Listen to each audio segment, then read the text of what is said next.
Okay, so game 2, Arnhem Checkpoint, Halloween edition. For those of you that don't know, the maps have been remodeled for the Halloween. They've been given a nighttime feel. We've got rain. Maybe every now and again you might see a skeleton run by. I don't know if that's included in there. But yeah, like lovely rework of the maps by the guys. I say by the guys, by us in 141. Don't know exactly who did the maps, but it's really nice that someone's actually redesigned maps for a tournament. It's so nice to see. What an upset in game 1. Luvnest, the number 1 seed in this tournament. 15-minute surrender forced by Noggano. Noggano was the winner of the Clan Clash 2v2 tournament previously, and he just played a blinding game, really. Absolutely phenomenal. So this is it. This is Luvnest's time. If he loses this game, he is out. He is out of the tournament. We need to see a big game from Luvnest right now. It's do or die for Mr. Luvnest. He was pushed to the limit in a lot quicker time than you would have expected. Noggano pretty much was like a boa constrictor on a focal point in the north, and so let's focus on how this early engagement goes for Luvnest. He needs everything to go his way to get his confidence back. Yeah, it's going to be interesting to see what he does as USF in order of map directions. So, without the battle group for Noggano, obviously, because he's not playing OKW, he's not going to have that kind of reinforcement kind of thing that Luvnest was going for in the first game. So, you know, that area domination isn't going to happen. So, are we going to see Luvnest spread out, go for like all 3 sides of the map, try and outrun Noggano, possibly out micro him by placing engagements on 3 different sides of the map, or are we going to see a very strong focused thing, you know, through the middle, cap the outsides with echelons? I don't know what Noggano is. It's going to be entirely based upon how he reacts to Noggano's 3rd unit being a sniper, because Noggano isn't going for map dominance, he's going for manpower bleed now. He's going for classic 1v1 tournament play, what, in my opinion, Luvnest should have stuck with in his first game. So it's going to be very interesting to see how the sniper works out for Noggano. Yeah, definitely. I mean, obviously the M20 now is quite good at getting the unlocked sniper. It's got that extra added accuracy when chasing them down on the retreat. So the sniper is in probably, you know, one of the more vulnerable positions it's been in the game so far. And, absolutely, and that's thanks to target tables. So now Relic can balance one unit against another unit instead of one unit against all units. So its properties are relevant to what it's up against. So Scout Cars are very good against snipers all of a sudden. Yeah, which is good. I don't know if that was maybe a contributing factor as to why Luvnest didn't want to play his sniper in the first game as Axis. I honestly think he what's the word when you don't think your opponent's going to be as good as he is? Underestimated? That's the one. I think he may have underestimated the situation slightly. But I mean, everyone knows who Noggano is, so... Yeah, I know, but I don't know, man. I just think if Luvnest was going everything hell for leather, I would assume he would go for Max. That's all I'm saying. Yeah. Supply line just got cut off. So he's ordered straight in with Rifle Company, so I wonder if this is going to be like the kind of in thing for this tournament in the later stages as Rifle Company. Clearly very strong. Look at this. Noggano's sniper is in a very vulnerable position right now. Luvnest comes around the back with the rifle squad. Is he going to be able to pick it up on the retreat? Does a little bit of damage through the negative cover. Retreat. Very yeah, it's a good awareness by Noggano there. I think the better talking point was Luvnest's flank there. I really think he did a good job of concealing those riflemen around those heavy fences. Yeah. Luvnest, excellent map control, by the way. I mean, just look at this. Noggano hasn't got anything really on the map right now. Importantly, he does have Luvnest's cutoff though. That's something in itself, I guess. Yeah, I mean, they both probably have a couple of strategic points to their name right now, which is going to slow the mid-game entry down a little bit. But it's very interesting. Like, you know, both players are clearly going for the same strategy. They want to kind of draw their opponent off to one side of the map. They're trying to just constantly stop units from being in a position where they can actually go into engagements together, you know, by having them spaced out so much. So I wonder who's going to come out on top of this. Look at the amount of territory that's being capped right now. It looks like Noggano may actually come out of that capping sequence on top. Just about, yeah, seemingly. It's going to be back to the manpower attrition war very quickly, I assume. Yeah, it is. That's one of the things you always get, though, in like top ranking games, is there's a heavy manpower, influence on the field. A lot of core infantry units come out straight away.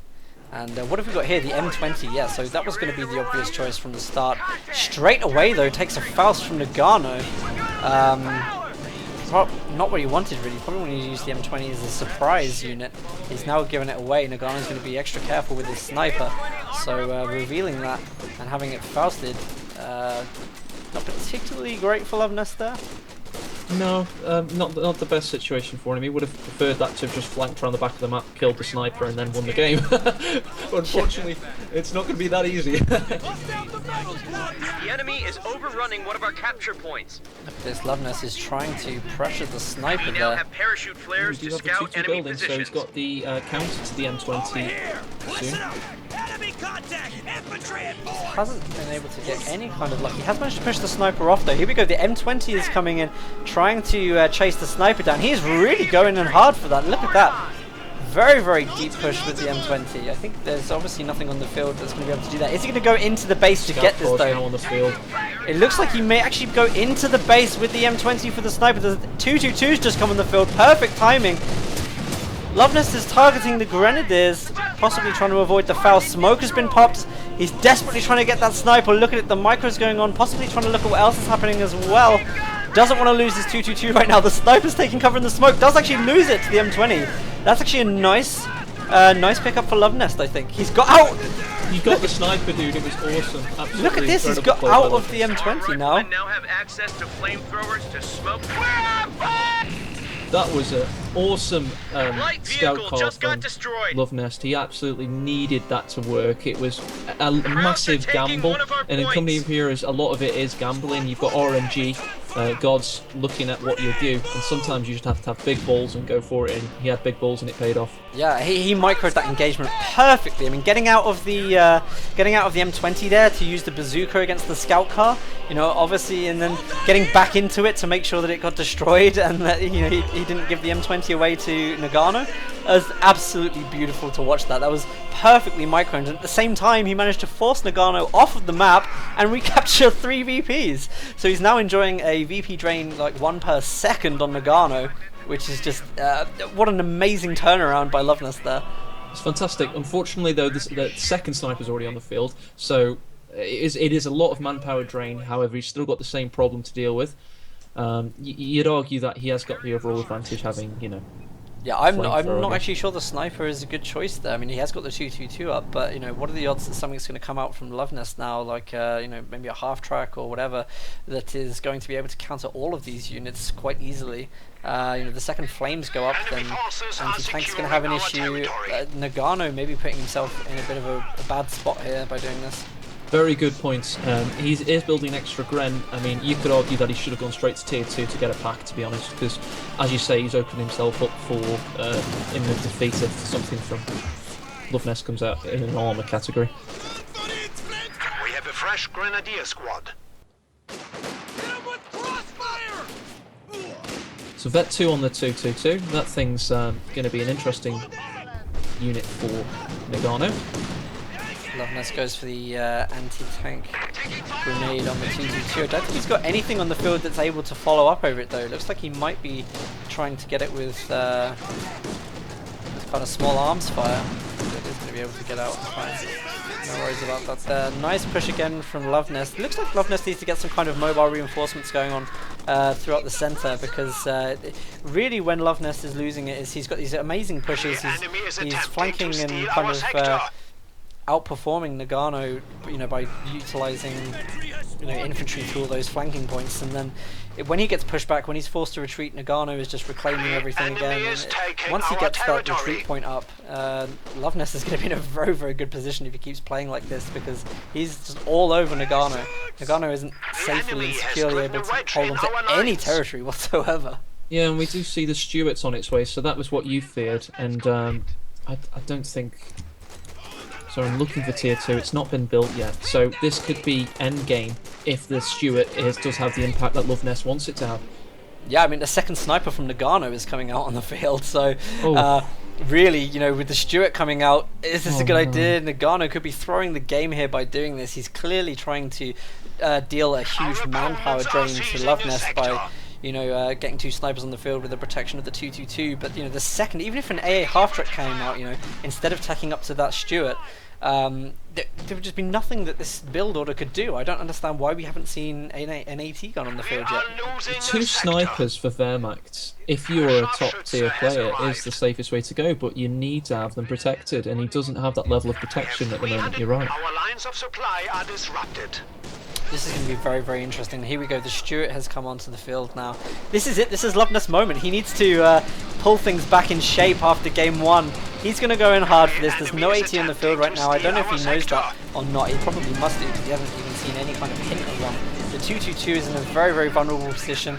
Luvnest is starting to make the move over right now. Looks like he tried to get the anti-tank grenade off, but didn't quite manage to find it. Stewart pushing in on the 222 here. Oh, it looks like Noggano did get the Faust on the Stewart. So that assault isn't going to work on that occasion. But there's a game-preserving Faust there. The game is still in an equilibrium at the moment because of that Faust, you would argue. Yeah, definitely. I mean, without that, the 222 would have gone down, and then we would have been absolutely defenseless. Look at this. Noggano is going straight into the AT gun now, which is, he should have had this out on the field already. You know, we're 11 minutes into the game. USF obviously getting early vehicles out. But he has got it on the field now, so now the 2 snipers will have that protection. So now, although obviously Luvnest has pretty much the entire map, Noggano's not in a weak position. No, he's not in a weak position at all. And a good point is, you know, what Luvnest needs to do right now is focus on teching up and making sure that he gets something that is able to, do you know what I mean, deal with this current loadout. Maybe look for the Sherman, maybe look for the EJ, something with smoke where he can get the AT guns down. And then keep doing what he's doing by flanking in there, taking out a couple of units and then retreating again. It's working very, very well for him.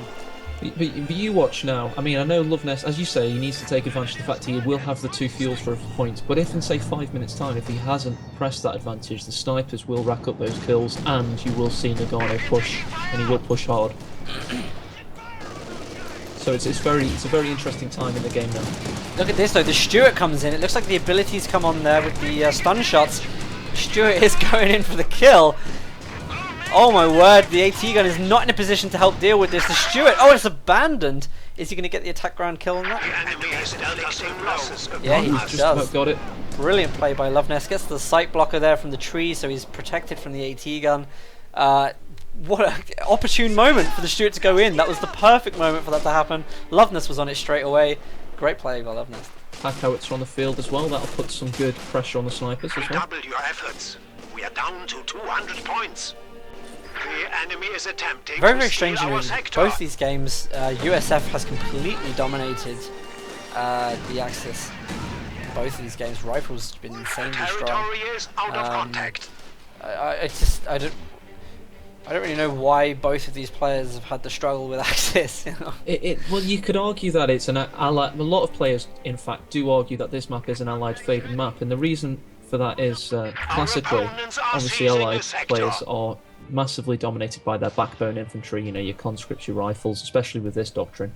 So if you've got heavy houses and a lot of shot blockers and a lot of flanking avenues, it does tend to favour allied factions. Yeah, I mean, I can see it, but I mean, there's no MGs on the field at all. No. No. You know, I don't feel like you know.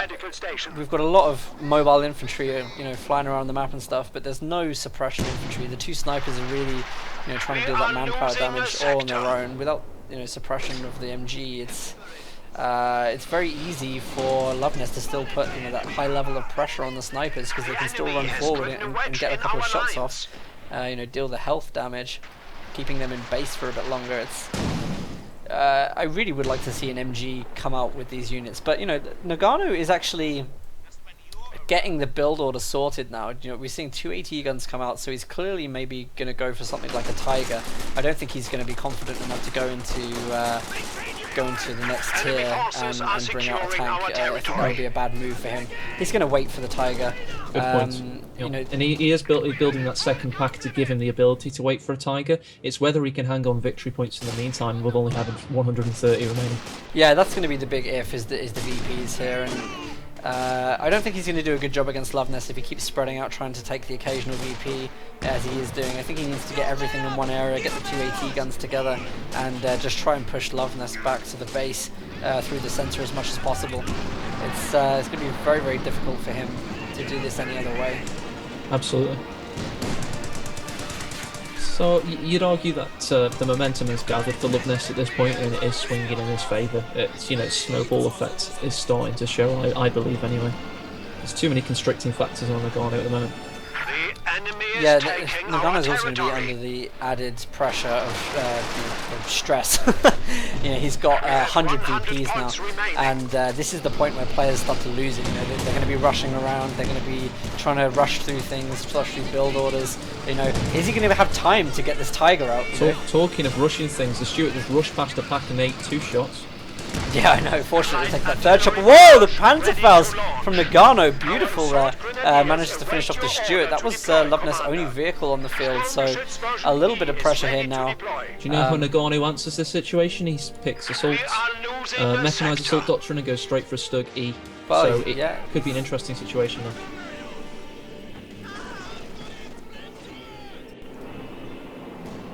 I don't know what I think about that, to be honest. I mean, maybe he realizes that there isn't enough time left in this game to just wait for the Tiger. You know, he needs to get that VP control in. And by knocking out the Stuart, you know, he's going to bring a vehicle onto the field. It'll be the only kind of contest to the infantry now. He hasn't got any kind of drawbacks. There's no AT on the field whatsoever other than the captain from Luvnest. So the Stuggy actually has a really good potential here Yeah, to go the in. captains, all the riflemen of course do have the anti-tank grenades, but the Stuggy is, you know, just ate, as we're talking, is eating a pack Harry shot and took an actual nice little chunk of health there. And he's gone for another one! Oh my god, he's really relying on Stuggies to bring him back into this game. A precarious, you know, thing to live by if ever I've seen one. Well, it's going to buy him a couple of minutes in the game. Maybe he'll be able to take 2 VPs, hold on to his fuel for a little bit. But, I mean, what's the end game here, you know? Because the second that Luvnest gets these easy 8s on the field, they're going to be useless. Yeah, absolutely. It very much is a reaction to losing on the victory point front. And he's still doing that right now. Look at this deep Stug pushing on the back Howie there. Deep Stug, that's the name of a DVD in Imperial Dane's personal collection. Is it? There you go, there's some nice advertising there for him. So yeah, he's taking the eastern victory point, so he's stopped the drain. He's got the Stuggy in a nice position. The second one's being repaired, and the snipers do have a good amount. They're getting killed by a lieutenant at the moment. Yeah, it's Noggano may be able to hold this for a little bit. I mean, he's in a strong position. You know, if he can keep hold of 2 VPs and the fuel, he has a chance of getting that Tiger out in a little bit. And I don't really feel like Luvnest has prepared for this kind of state of the gameplay. It's why haven't we seen, you know, this tank is quite late from Luvnest. It's 18 minutes in for the Sherman. Enemy forces are securing our territory. Could have come out earlier and really just secured this game. I don't really know what was holding him back from doing that. Yeah, absolutely. I mean, he hasn't got much fuel. He has gone for the major. He's leading in 52. Well, Stug gets an anti-tank grenade against it, but obviously, as you say, nothing to back up that. Interesting though, the VPs have been halted by Noggano, who is just desperately trying to stop even a double cap going in, and he has everything under his fingers that he needs to do it with. So it is interesting. Luvnest is going to be using the Sherman. He's going to hop out the Sherman there and cap. No, he's decided to actually push the Grenadiers on that point there. This is going to be frustrating for Noggano because having the Sherman on the right, you know, it's going to easily be 2 VPs for Luvnest in the mid and right hand side now, and obviously both Stugs have gone to the left hand side with the snipers. Noggano cannot afford to keep being bounced left and right like this. Noggano has to get a strong hold on the mid, and he has to take one of the VP points on the side as well, and just kind of keep to the middle. If Luvnest bounces him left to right, yeah, then you bang on, mate, and I was entirely wrong about this, Sherman. I hadn't realised it had come on. I was too busy watching some dead models trying to work out what had died. My mistake. The Stugs have their rear armour showing to the Sherman. It is going around the house there. Almost, yeah, a little bit quicker perhaps.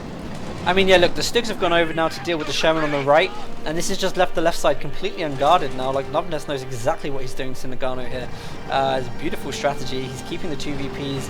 If he now pressures the third one with the Sherman, then it's like there's nothing really Noggano can do. He doesn't have anything quite capable enough of getting the shots in on the Sherman and destroying it with the Stuggies and AT guns, and the smoke coming down. Look at this again, the Sherman smoking and then Great game moving knowledge around. from Luvnest there. He knew the packs were repositioning and he just popped smoke on them. Yeah. Really good feel for the game from Luvnest there. And he's attacking ground through the smoke as well. Noggano isn't able to get any of these shots off at all. One of the dangers though is if this Stuggy gets veterancy, and they could deliver a stun shot to the Sherman, allowing the AT guns time to get in there and deal the shots off. I mean, once that happens, Noggano would be in a strong position. I mean, interestingly, if you notice on the VP front, I think Luvnest has kept 483 in this game. I would wager that's more than I know we didn't write it down because we forgot, but I think that's more than Noggano has. So he's probably got VP control as well. Does VP control allow faction selection, or is it mirror match? Interesting point. I am, of course, talking as though it does. I will inquire. If we carry on casting, I'll have a little look and make sure. Our opponents are seizing a sector. 22 VPs remain, and this is exactly what we were expecting to see from Luvnest. He had an awful first game, forced into a 15-minute surrender, but it looks like he's delivered the same kind of defeat to Noggano here. These guys are just... this must be so tense for both players. Luvnest has his own reputation to hold. Noggano was the winner of the last tournament, so he's got a big banner above his head that says "Don't lose." And this must be really frustrating because neither of the Axis strategies from both OKW from Luvnest and Van Macht from Noggano have worked at the moment. Absolutely. And when it comes to Game 3, you've got to be asking, what strategy are they going to put down on this map, whoever's playing Axis, that is going to beat this USF strategy? Oh, dude, is it on this map? Yeah, the semi-final. I mean, I've just confirmed, by the way, by reading that we do have victory point. Oh my God, it's where the Stug goes down.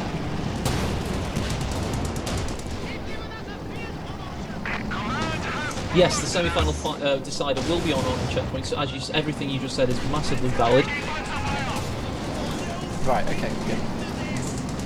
You see a little By the way, bit of can you just confirm something for me?